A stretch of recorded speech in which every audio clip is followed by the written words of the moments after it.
నమస్తే. ప్రస్తుతం మనతో పాటు సీనియర్ జర్నలిస్ట్ దాము బాలాజీ ఉన్నారు. ఆయనతో మాట్లాడదాం. నమస్తే సార్. నమస్తే సార్, విజయమ్మ వైఎస్ జగన్ మీద కేసు వేశారు అని అంటున్నారు. ఏ కేసు విషయంలో అంటే ఇలా వేసి ఉండొచ్చు సార్? యాక్చువల్గా ఇది కేసు అనే కంటే కౌంటర్ వేశారు జగన్ మీద, భారతిరెడ్డి మీద, క్లాసిక్ రియాలిటీ ఈ మూడింటి మీద విజయమ్మ ఎన్సిఎల్టీ అంటారు, అంటే నేషనల్ కంపెనీ లా ట్రిబ్యునల్. ఈ ఎన్సిఎల్టీలో ఆమె నిన్న కౌంటర్ వేశారు. కౌంటర్ వేసింది, ఆ కౌంటర్ చూస్తే చాలా ఆవేదనగా ఉంది ఆ కౌంటర్. ఎందుకంటే బేసిక్గా సరస్వతి పవర్ లిమిటెడ్ ఏదైతే వీళ్ళ కంపెనీ ఉందో ఆ కంపెనీ వివాదం అయింది. మనం చాలాసార్లు చెప్పుకున్నాం ఈ టాపిక్.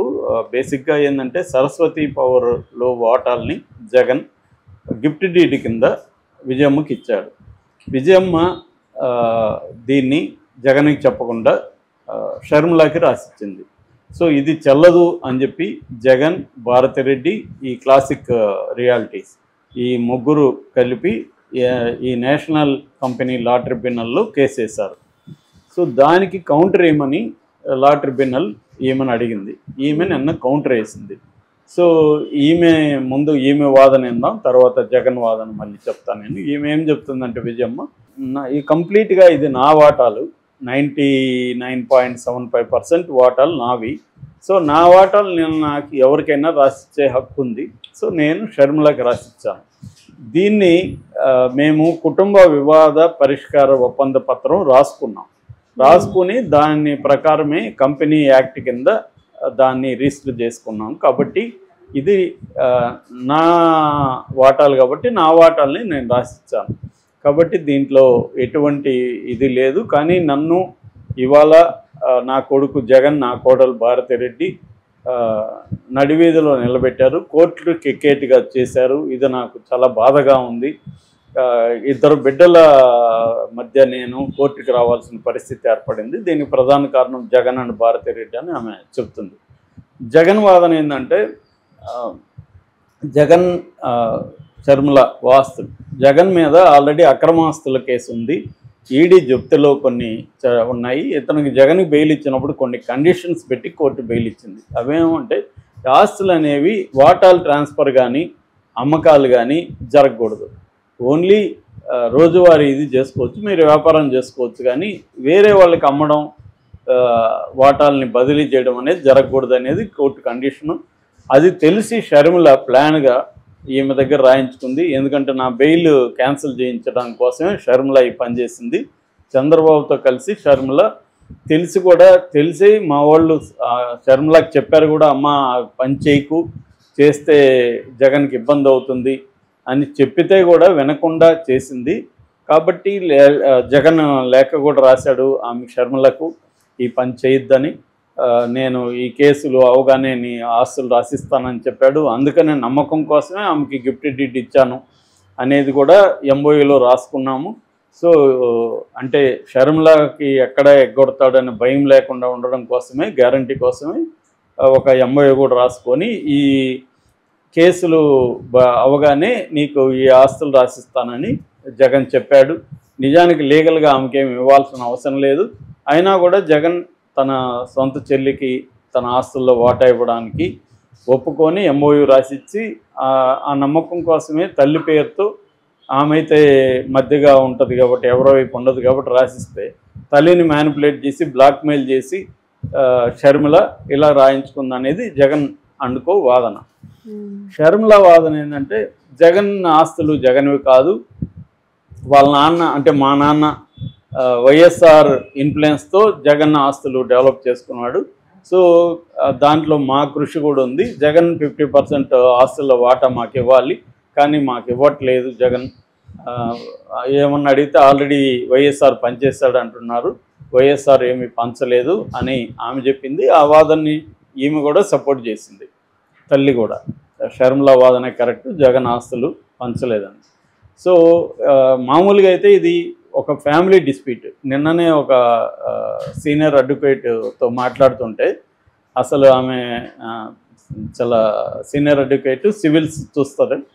ఆమె చెప్పేది ఏంటంటే అసలు మొత్తం ఇవే సార్ కేసులంతా, ఎవరి ఇప్పుడు తోడబుట్టువులు లేదు, తల్లి కొడుకులు లేరు, అంతా గందరగోళం అయిపోయింది సార్. ఎందుకంటే ఆస్తుల విలువలు పెరిగిపోయినాయి ఈ మధ్యకాలంలో. పెరిగిపోయేసరికి మొత్తం డిస్ప్యూట్స్ అంతా ఇవే.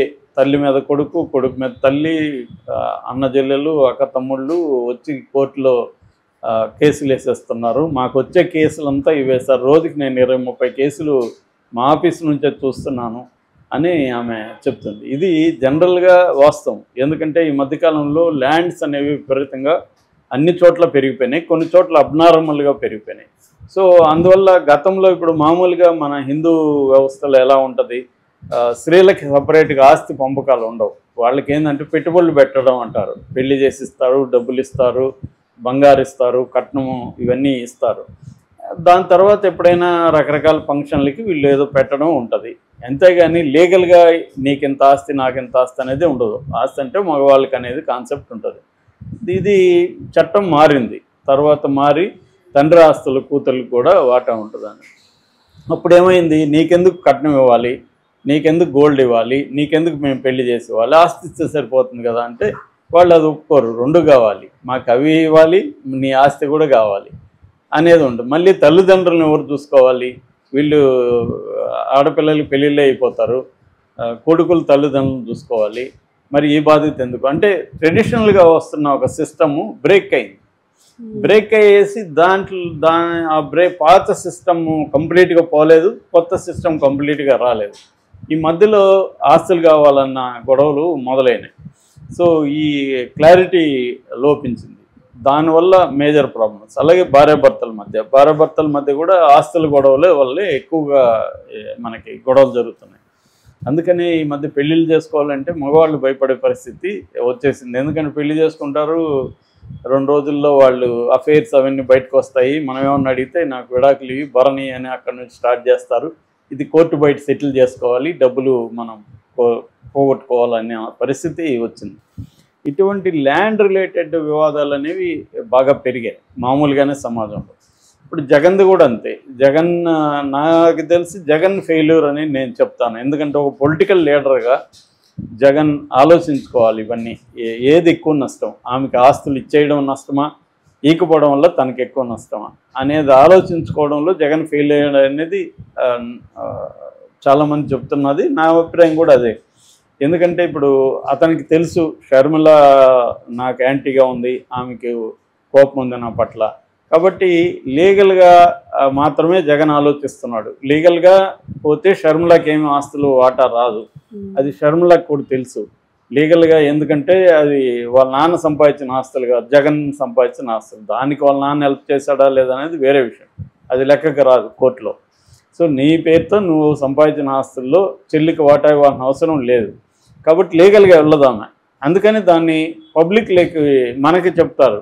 ఎవరైనా మనకి చెప్తున్నారంటేనే వీళ్ళకి లీగల్గా వ్యవహారం లేదని అర్థం, పబ్లిక్లో చెప్తున్నారంటేనే.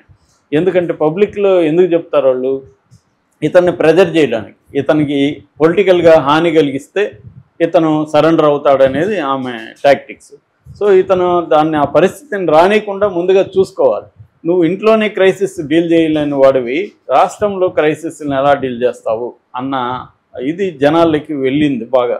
దాన్ని తెలుగుదేశం కూడా చాలా ఆర్గనైజ్డ్గా బలంగా తీసుకెళ్ళింది. ఆ రకంగా జగన్కి చాలా పెద్ద తలనొప్పి. వేమన అన్నట్టు చొప్పులోన రాయి చెవిలోన జోరీగా ఇంటిలో ఉన్న పోరు ఇంతింత కాదయ్య అని వేమన పద్యం ఉంటుంది. అలాగే ఎప్పుడైనా నువ్వు ముందు ఇంట గెలిచి రచ్చగలవాలంటారు. అలాగే ఇంట్లో సమస్యను పరిష్కరించుకోలేకపోతే అక్కడే చంద్రబాబుకి జగన్ కూడా కంపేర్ చేస్తే చంద్రబాబు ఆ విషయంలో సక్సెస్. ఎందుకంటే నందమూరి ఫ్యామిలీలో ఎక్కడ కూడా తనకు అసంతృప్తి రాకుండా ఎన్టీఆర్ని తోసేసి తన అధికారంలోకి వచ్చినా నందమూరి ఫ్యామిలీలో ఎక్కడ ఎవరు గొడవ చేయలేదు. సో పైగా తనకు సపోర్ట్ చేశారు అల్లుళ్ళు కానీ కొడుకులు కానీ, రామారావు అల్లుళ్ళు కానీ కొడుకులు కానీ అందరినీ తన కంట్రోల్లో ఉంచుకోగలిగాడు చంద్రబాబు. వాళ్ళకి ఏమి ఇచ్చాడా ఏం చేశాడనేది ఇక్కడ ఎమ్మెటీరియల్. అది ఆయన ఆర్గనైజింగ్ స్కిల్స్. సో ఇక్కడికి వచ్చేసరికి జగన్ ఆ విషయంలో ఉన్నది ఒక్క చెల్లెలు. ఆ ఒక్క చెల్లెలకి ఆమెకి ఎంపీ ఇచ్చుంటే ఏమైండదు, ఎవడోరుకు పిలిచి ఎంపీ ఇందాక చెప్పుకున్న మాధవ్ లాంటి వాళ్ళకి ఎంతో పనికిమాల వాళ్ళకి ఇచ్చాడు ఎంపీ. ఆమెకి ఇచ్చుంటే ఏమైండేది, దానికేదో పిచ్చి కథ చెప్తాడు జగన్. ఏదో ప్రజలు అదేదో కథలన్నీ చెప్తాడు, అది ఎవరు కూడా నమ్మరు. సో ఆమెకి ఎంపీ ఇచ్చేసి ఉండి ఆమెకి ఒక చిన్న పవర్ సెంటర్ ఇచ్చేసి ఉంటే కవితలాగా ఆమె పని ఆమె చేసుకునేది, టెన్షన్ వచ్చేది కాదు. నిజానికి ఆమె జగన్ అధికారంలోకి రావడానికి తల్లి కృషి ఉంది, ఆమె కృషి ఉంది. నాకు బాగా గుర్తు, ఆ జగన్ కేసు అరెస్ట్ అయ్యి జైల్లోకి పోయినప్పుడు చాలామంది నా ఫ్రెండ్స్ కూడా ఏమన్నారంటే, ఇంక జగన్ పని మటాషు, అతను మినిమం 2 ఏళ్ళు బయటికి రాడు, 2 ఏళ్ళు పార్టీ నడవదు అని చెప్పారు. 16 నెలలు బయట రాలా, 16 నెలలు పార్టీ నిలబెట్టింది ఎవరు? విజయమ్మ షర్మిల లేకపోతే పార్టీ నిలబడేది కాదు. ముగ్గురు ఆడవాళ్ళు, భారతి ఏమో వ్యాపారాలు చూసుకునింది, విజయమ్మ షర్మిల పార్టీని నిలబెట్టగలిగారు. సో అందుకనైనా జగన్ ఆమెకు చేసి ఉండొచ్చు, ఎవరెవరినో పిలిచి చేసినప్పుడు. సో జగన్ క్లియర్గా షర్మిల విషయంలో తప్పు చేశాడు. జగన్ పాయింట్ ఆఫ్ వ్యూలో కూడా తప్పు అది. అది ఫెయిల్యూర్ ఖచ్చితంగా జగన్.